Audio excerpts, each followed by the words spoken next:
Shalom, Tuhan memberkati saudara-saudara, selamat pagi, salam sejahtera.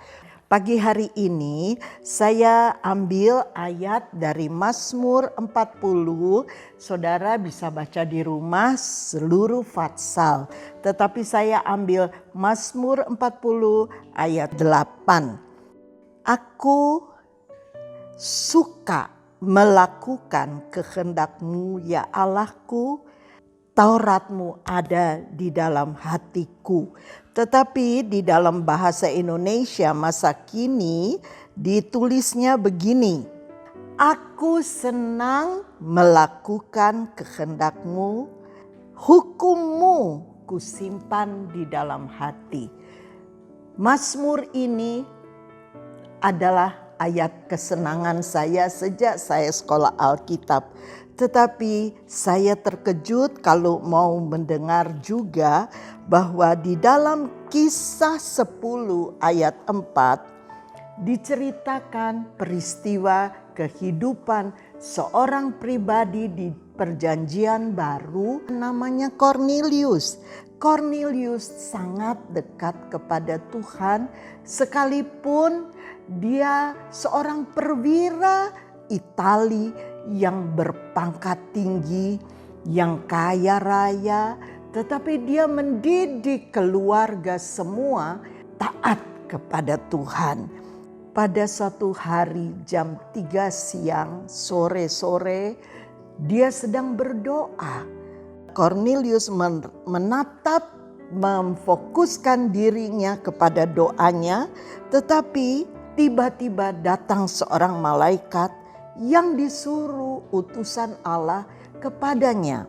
Kisah 10 ayat 4, ia menatap malaikat itu. Dengan takut ia berkata, "Ada apa Tuhan?"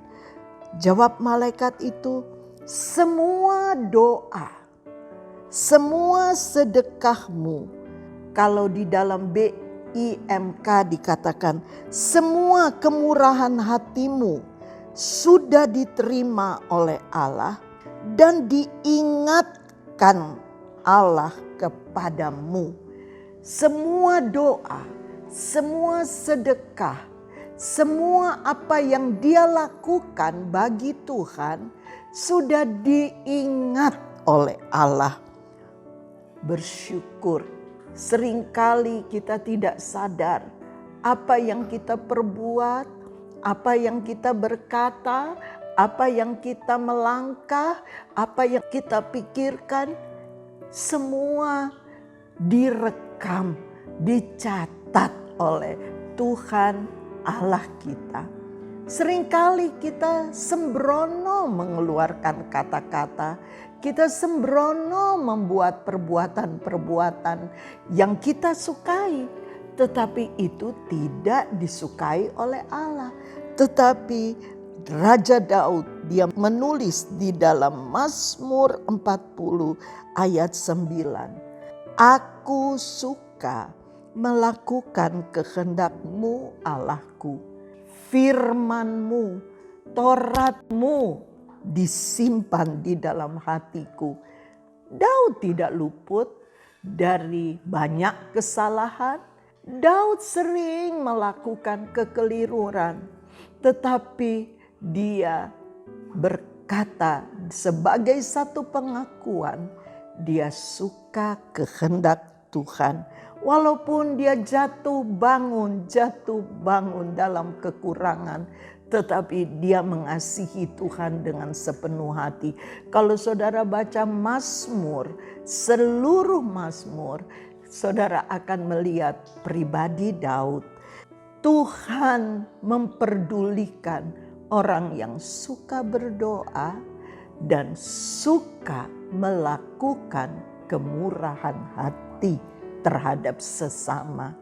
Firman Tuhan berkata bukan hanya kepada Daud, kepada Ibrahim, saya tidak mau menyembunyikan rahasia rencana Tuhan untuk membakar Sodom dan Gomora. Tetapi hal itu dia tidak sembunyikan kepada Abraham. Karena dia tahu Abraham dekat kepada hatinya. Abraham suka melakukan kehendaknya. Marilah kita pada akhir zaman ini, kita menjadi orang-orang yang suka akan firman Allah, yang taat kepada firman Allah, yang suka berdoa, bersekutu dengan Tuhan. Di sini saya mengambil satu kesimpulan. Apakah kita sebagai orang percaya, umat ketebusan Tuhan, suka berdoa, suka mencari hadirat-Nya, suka duduk diam di hadapan-Nya? Kita tidak ditentukan jam-jam di mana kita bisa menentukan jam yang kita bersekutu dengan Tuhan. Kita membaca firman Tuhan, dan saat kita lakukan itu, Tuhan utus malaikat kepada Kornelius dan berkata, doa dan sedekahmu naik ke hadirat Tuhan. Apakah Tuhan juga melihat kita, doa kita, sedekah kita, apa yang kita buat kepada sesama kita, apa yang kita buat bakti kepada Tuhan, itu naik ke hadirat Tuhan. Tuhan tidak menuntut banyak, tetapi Tuhan ingin kita intim bersekutu dengan Dia, intim mengasihi Dia dengan kesetiaan. Keuntungan itu bukan buat Tuhan, tetapi keuntungan datang untuk diri kita. Saya ada 4 poin. 1, sungguh Allahku ada keselamatanku, kepadanya aku percaya. 2, Yesaya 40 ayat 28-31. Tuhan Allah yang kekal menciptakan bumi dari ujung ke ujung. Ia tidak lelah dan tidak lesu. Ia tak terduga pengertiannya. Dia memberi semangat kepada orang yang selalu mencari hadirat-Nya, yang tahu beribadah kepadanya. Dan yang ketiga dikatakan di dalam Mazmur 9 ayat 10, Tuhan adalah tempat perlindungan kita. Kemana kita mau lari? Di dalam kesesakan, di dalam kekalutan, di dalam masalah yang kami hadapi, perlindungan kita adalah kepada Tuhan. 4, Mazmur 91 ayat 15-16. Kalau kita berseru kepada Tuhan, Tuhan akan menjawabnya. Dan waktu kami tidak tahu harus lari kemana, keselamatan itu daripadaku, dan ku kenyangkan dia dengan perkara-perkara ilahi. 4 keuntungan. Ada banyak keuntungan-keuntungan lain. Yang 1, keselamatan daripada Tuhan, dan Tuhan ada kekuatan dan semangat daripada Dia pasti diuntukkan untuk orang-orang percaya. Yang ketiga, Dia adalah perlindungan kita. Dan yang keempat, bila Ia berseru, Tuhan akan menjawab. Di dalam kesesakan, di dalam semua perkara, Tuhan adalah jawaban yang pasti bagi kita. Mata Tuhan selalu memperhatikan orang-orang yang menurut kemauannya, dan Tuhan selalu mendengar doa-doa orang yang selalu mendekat kepadanya.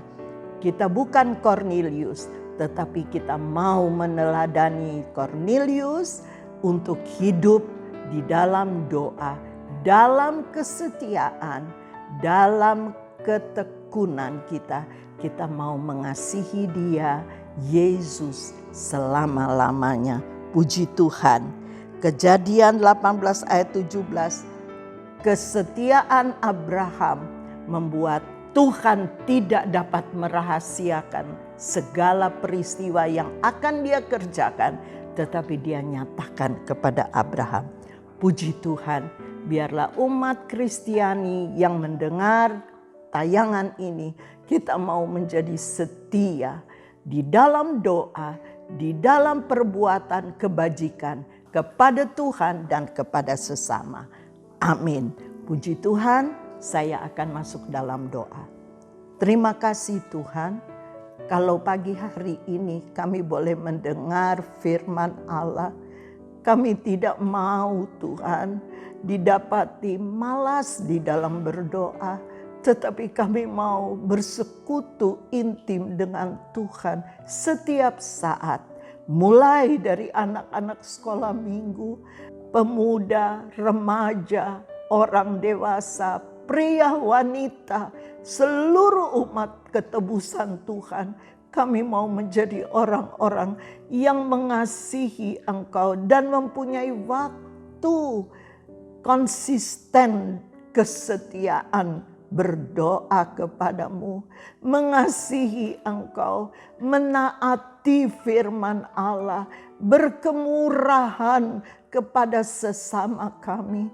Bukan Tuhan untuk para hamba Tuhan, tetapi seluruh umat Tuhan, mulai dari yang muda sampai yang sudah lanjut usia. Kami mau tetap memiliki keintiman di dalam hubungan kami, di dalam doa kepadamu. Terima kasih, urapi Roh Kudus setiap kami pribadi orang percaya, dan dorong kami, ajar kami untuk hidup melekat erat hanya kepadamu. Terima kasih Tuhan. Terima kasih. Kalau itu belum kami lakukan, dorong Roh Kudus untuk kami dapat lakukan apa yang menjadi kehendak-Mu. Terima kasih, kami tidak bisa hidup tanpa Engkau. Kami butuh Yesus setiap saat di dalam hidup kami. Ajarlah kami untuk tetap melekat erat, berpaut kepadamu, dan kami boleh mendengar, nyatakan firman-Mu secara pribadi kepada kami. Terima kasih Tuhan, kami tidak dapat hidup di dalam dunia yang gelap, tetapi kami butuh Yesus, kami butuh firman, sebab janji-Mu menjadi kekuatan bagi kami. Perkuat iman kami pada hari-hari ini, pada hari-hari yang jahat, supaya kami tetap berpaut erat kepadamu. Terima kasih Bapa, segala puji, syukur kami kembalikan kepadamu. Dalam nama Tuhan Yesus Kristus, kami sudah berdoa dan alaskan doa kami. Haleluya. Amin.